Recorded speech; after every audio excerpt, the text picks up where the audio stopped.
My favourite snack சீரீஸில் இன்றைக்கி Korean cheese பன் எப்படி செய்கிறதுன்னு பார்க்கலாமா? ஃபர்ஸ்ட் ஒரு பவுலில் க்ரீம் சீஸ் எடுத்து 2 ஸ்பூன் போட்டுட்டு நெக்ஸ்ட் அதில் கொஞ்சோண்டு மில்க், இல்லை உங்கள்கிட்ட ஃப்ரெஷ் க்ரீம் இருந்தால் ஃப்ரெஷ் க்ரீம் யூஸ் பண்ணிக்கலாம்.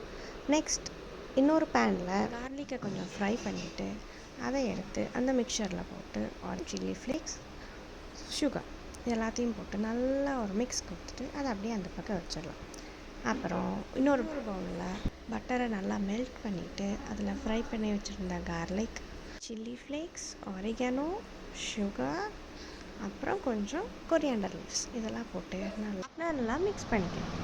ஆனால் இப்படி ஸ்ப்ளிட் பண்ணி பைப்பிங் பேக் இருந்துச்சுன்னா அதில் போட்டு ஃபில் பண்ணி போட்டுக்கோங்க. அப்படி இல்லைன்னா நான் பண்ணுற மாதிரி ஸ்பூனில் எடுத்து அந்த கட்டிங்ஸ்குள்ளெல்லாம் ஃபுல்லாக அந்த மிக்சரை போட்டு ஃபில் பண்ணிவிட்டு நெக்ஸ்ட் அந்த கார்லிக் அந்த மிக்சரில் அதை டிப் பண்ணி எடுத்து ப்ரீஹீட் பண்ணலாம். ஓவனில் ஒரு 5 to 8 மினிட்ஸ்க்குள்ளே வச்சு எடுத்திங்கன்னா கொரியன் சீஸ் பன் ரெடி. டேஸ்டியாக இருக்கும், எம்மியாக சாப்பிட்லாம். நான் எங்கள் ஊரில் ட்ரை பண்ணப்போ it was around 120 to 150 per bun. So நம்ம ரொம்ப அஃபோர்டபுளாக வீட்டில் செஞ்சு சாப்பிட்டுக்கலாம்.